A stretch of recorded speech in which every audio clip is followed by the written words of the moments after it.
Donald Trump's isolation of China has several people worried about a recession or a global trade war. But recently, billionaire Ray Dalio came out and says, no, I'm concerned about something much worse. And he alluded to what is called Thucydides' trap. That is, when a rising economic power is about to supplant the dominant power, there's a tendency for war to break out. And thus, we get a headline that we've seen published 800,000 times, which probably moves nobody. World War III may have already started, says Trump's former advisor. Former advisor, spare me. I'm willing to bet that the story is a bunch of hubbub nonsense. Yeah. For the most part, it is. It's Fiona Hill. She's, as far as I know, I think she's anti-Trump anyway. But there is growing concern among prominent elites that what Donald Trump is doing is seeking to prevent World War III. Now, there was recently a Russian envoy who said Donald Trump did prevent World War III. That being said, we have reports that Chinese troops have appeared in Ukraine fighting alongside Russia. And we now have China raising tariffs, as we know, but cutting off certain exports to the U.S., notably rare earth metals, proving Donald Trump's point. We cannot rely on China for important materials and resources for technology we need. This is exactly what we risk happening should this conflict expand. Let me put it simply as we enter this story and talk about where we're currently at in this global trade war, Donald Trump's plans.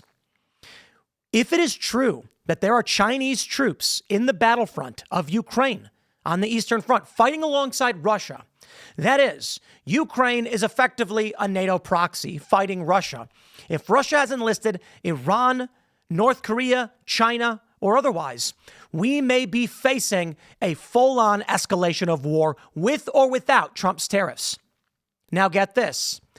We've talked about this on Timcast IRL quite a bit. If China were to cut off all of its exports to the United States, it would cripple the U.S. during a wartime scenario. Trump gets it. Trump sees where this is going. He's probably asked, if they make a move on Taiwan, which they're planning on doing, and then cut us off from their rare earths and trade stops between the two nations, what do we do?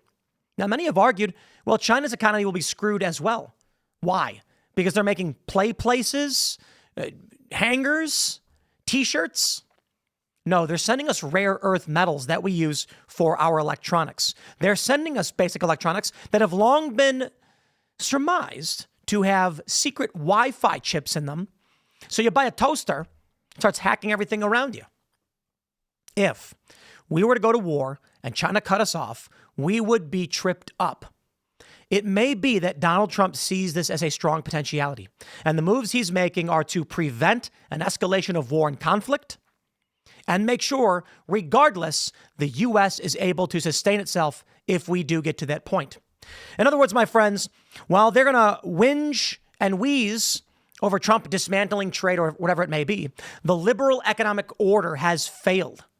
I mean, they tried to maintain it. They still try to maintain it, but it's not working, at least perceivably. Now, who am I? I'm a guy who sits in a room and reads the news and complains on the internet. So maybe I'm wrong. Maybe this is all part of the plan. I have no idea. But to the layman, to us, it appears the liberal economic order as it was created after World War II, they call it the global financial order or the liberal economic order. The idea was with the International Monetary Fund, the World Bank, etc., the Bank for International Settlements, the SWIFT payment system, these things keep nations in line. If you want to trade with us, we own you. Not literally like that, but you're in debt to us. And we got big guns. So don't give us the casus belli. The idea is you go to a nation and say, we're going to give you a big loan. It's going to be great. We're going to develop your nation. You're going to get McDonald's and Starbucks. You will be a king. You will live wealthy. You have PlayStation. And if they don't say yes, we overthrow their government. And if that doesn't work, they go in and overthrow their government, if you get what I mean. Now, this liberal economic order has failed. Why? Because China is rising, preparing for war, defying the liberal economic order, and they cannot be constrained anymore. So if we stay this course, what happens? Thucydides' trap or Trump's plan. Are there other options than Donald Trump's plan? Indeed. I can't really think of many. I'm sure people might, but considering he's the president with an administration that is advising on this, it seems like he's got an idea. Now, one theory is that the liberal economic order was simply going to exchange itself for China. That is, the powerful elites of the United States knew that China would take over, started cutting deals with them, and they just said, totally fine if you take over as the global dominant power and everybody in the world lives under the military might of the Chinese Communist Party. Who cares? So long as there is peace. Well, Donald Trump said no. And here we are. From Newsweek, World War III may have already started. So one of President Trump's former policy advisors, Fiona Hill, said on Thursday that World War III may have already begun since the conflict between Russia and Ukraine has already drawn in global actors. As much as I don't completely trust this Fiona Hill, I can't see how that statement is incorrect. If the reporting is true that Chinese troops are on the ground and they posted video that said they captured some individuals, maybe it's a false flag, maybe it's fake. We also have reports of North Koreans. Russia's not letting this go. They are not going to give up access to the Black Sea, to the Suez, to the Bosphorus. It's just not going to happen. This war is not stopping unless Russia takes control and keeps the Eastern Front in Ukraine. Maybe that's what happens. They're going to mention that Hill first joined the Trump administration's National Security Council in 2017, working with John Bolton to coordinate the government foreign policy approach to Russia, which had not escalated the war in Ukraine at that point. She departed the administration in 2019, just days before the call with Ukrainian President Volodymyr Zelensky. How convenient. But let's move on from this. Let's talk about where we are. Billionaire Ray Dalio says, I'm worried about something worse than a recession. Indeed. Here's the clip. I think that right now we are at a decision-making point and very close to a recession. And I'm worried about something worse than a recession if this isn't handled well. A recession is 2 negative quarters of GDP, and whether it goes slightly there, we always have those things. We have something that's much more profound. We have a breaking down of the monetary order. We are going to change the monetary order because we cannot spend the amounts of money, so we have that problem. And when we talk about the dollar and we talk about tariffs, we have that. We are having profound changes in our domestic order, how ruling is existing, and we're having profound changes in the world order. Such times are very much like the 1930s. I've studied history, and this repeats over and over again. So if you take tariffs, if you take debt, if you take the rising power challenging the existing power, if you take those factors and look at the factors, those changes in the orders, the systems, are very, very disruptive. How that's handled could produce something that is much worse than a recession. And of course, he's referring to Thucydides' trap, or he's alluding to it. The global order breakdown, the power of the Chinese government and their economy. They've been allowed to grow for much too long, and here they are. Newsweek reported this. Chinese soldiers quietly creep into Ukraine war. I don't know that I believe it, but I don't really have any reason not to believe it. I can say this. I believe they did post videos. There have been videos showing prisoners of war that are Chinese troops in Ukraine, which has expanded this war beyond the scope of the region. They say video interrogations of 2 soldiers explaining how they ended up fighting for Russia's forces have raised questions about whether the war started by Vladimir Putin was now drawing in troops from another country. Months after Ukraine said North Korea had sent thousands of soldiers to fight in Russia's Kursk region, Ukrainian President Volodymyr Zelensky released new footage he said showed Chinese troops were also fighting for Moscow. Newsweek has contacted the Russian and Chinese foreign ministries for comment. Although officially neutral in the war, China's provided strong diplomatic support for Russia since Putin launched his full-scale invasion, and it has sold dual-use machinery and microelectronics that can be used to make weapons. It is unclear whether the captured Chinese citizens were soldiers of fortune or signal a more direct involvement by Beijing in the war, raising concerns about escalation. As I've already stated, no rational person around the world takes a look at U.S. citizens fighting in Ukraine, private volunteers, and says they're just soldiers of fortune. No, this is direct NATO involvement, not those soldiers of fortune. My point is this.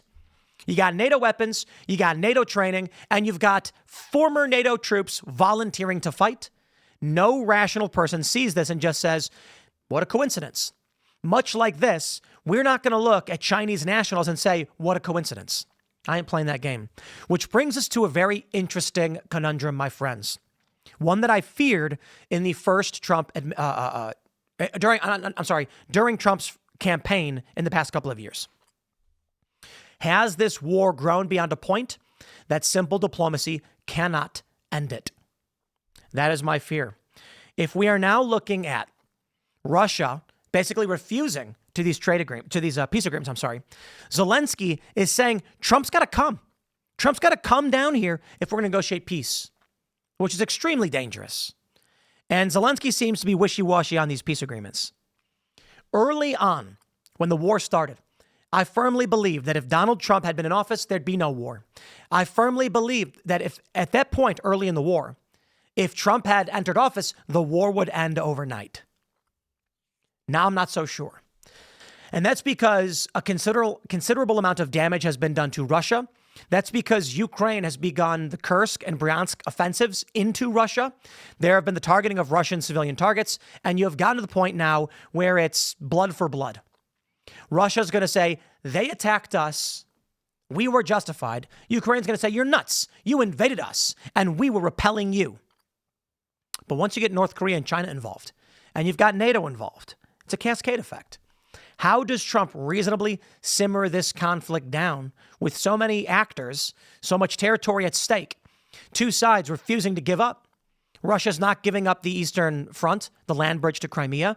Ukraine's demanding a solid and intact Ukraine, including Crimea, which is the home of Russia's Black Sea Fleet and Russia's access to the Bosphorus and the Suez. You cut Russia off from that port, and they ain't doing any trade in the region, and their economy crumbles. There's no way they're backing down from this. Zelensky issues this morning World War III warning to Donald Trump. I don't like Zelensky. This means very little to me, my friends. The big story is that China's halted critical exports and the trade war is intensifying. This is the crux. This is the core of what the story is. New York Times reports China has suspended exports of a wide range of critical minerals and magnets, threatening to choke off supplies of components central to automakers, aerospace manufacturers, semiconductor companies, and military contractors around the world. Shipments of magnets essential for assembling everything from cars and drones to robots and missiles have been halted at many Chinese ports while the Chinese government drafts a new regulatory system. Once in place, the new system could permanently prevent supplies from reaching certain companies, including American military contractors. The official crackdown is part of China's retaliation for Trump's sharp increase in tariffs. Now, of course, my friends, Trump says no exceptions. A lot of people were claiming that Trump was going to cut a deal for China on these smartphones and semiconductors because of Foxconn, because of the iPhone, and other Apple products and Samsung. Trump says there are no tariff exceptions in this trade war, despite electronics exemptions, which I wonder what that means. CBS reports President Trump on Sunday said there were no exceptions made to his tariff announcement, adding that nobody will see an exemption in his widening trade war. The message posted to Truth Social came after some electronics were excluded from the 145% import levies. That's crazy. On Friday, a notice published by the U.S. Customs and Border Protection Office said that smartphones, computers, and other electronics are excluded from his administration's tariffs on goods from China since early April. Mr. Trump has ratcheted up tariffs on China-made goods in a tit-for-tat between the U.S. and China over trade duties. However, those electronics are still subject to the 20% tariff on China-related fentanyl. It's a tariff on China. It is a tariff on China related to fentanyl.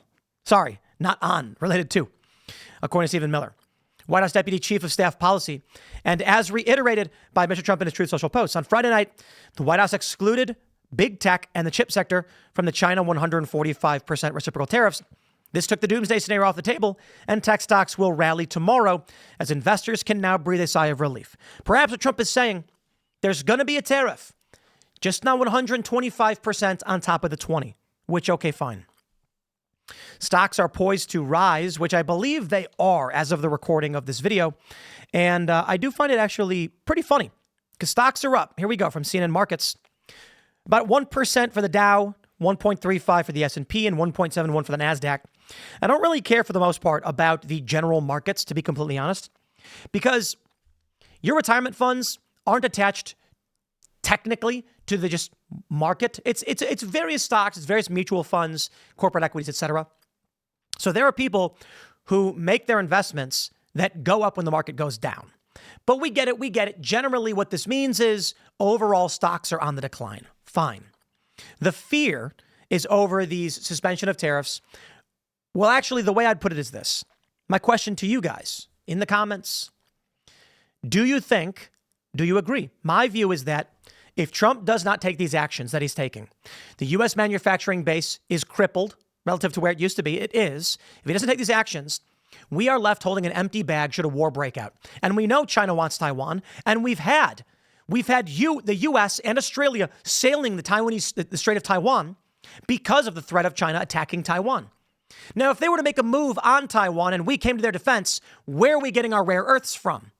Which should be patently obvious to anybody who wants to engage in this war. We are not capable of developing our weapons on our own without access to these rare earth minerals. Now, when they mention magnets, I'm sure they're referring to neodymium. Let's do this. Let's get the list of rare earths that are imported from China. Let's grab this, not from Reuters, because I don't know that we actually get neodymium from mining.com. That's fun. Let's see what these guys have to say. Do they have the list of the rare earths that we actually get? No, they don't. Let's see. Beijing added 7 rare earth metals. Okay, this is important. Out of an accepted list of 17 to its export control list. They're not letting us get these. So let's pull up the list here. I'll pull up the list for you guys. We got to get it. Let's see. List all rare earths we import from China. These are what we use for smartphones, computer chips, cars, etc., as we've mentioned. And all right. A significant portion of our rare earth elements come from China. Approximately 75% of U.S. rare earth imports originate from China. Recently, China put restrictions on samarium, gadolinium, terbium, dysprosium, lutetium, I don't even know, scandium, and yttrium. I know about the last one, yttrium.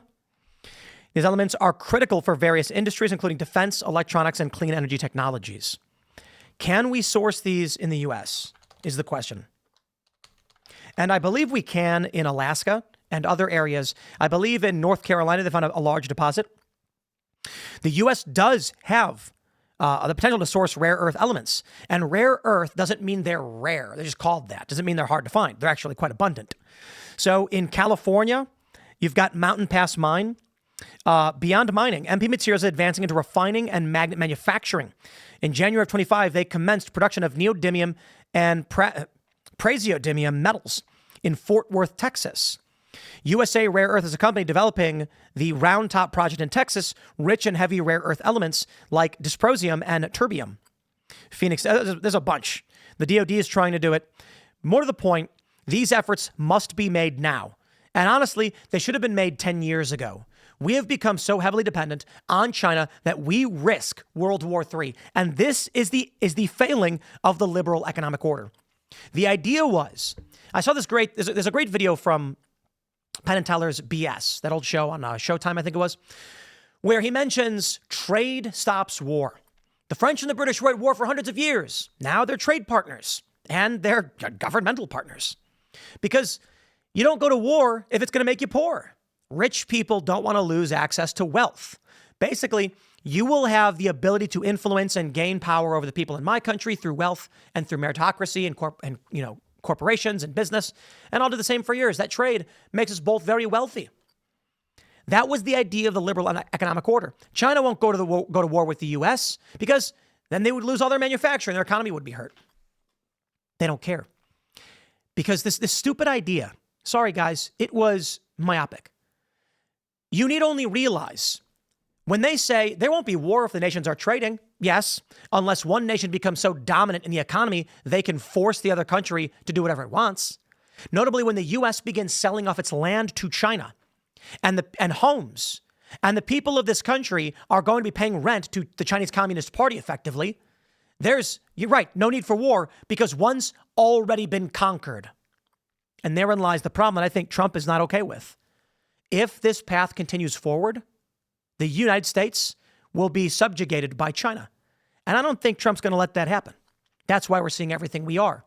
We sit around and wait until one day China says, we are taking Taiwan and there is nothing you can do about it. And the U.S. would just say, okay. Right now, we are already facing a scenario where Antony Blinken was meeting with his Chinese counterpart and they said, you are not negotiating from a position of strength. And that was during the Biden administration. And that should have been a wake-up call to the liberal economic order. That we are now entering a reality where China says, we will do what we want, we will take what we want, and there's nothing that can stop us. But hold on, our trade, they don't care. They're taking the South China Sea. They're burning more carbon than anybody else. And they will take Taiwan, and they don't care about what the U.S. thinks. I think Trump's right on this one. I just hope for the best. I'll leave it there. Stay tuned. We got more segments coming up for you throughout the day. Follow me on X and Instagram at Timcast, and we'll see you all in the next segment.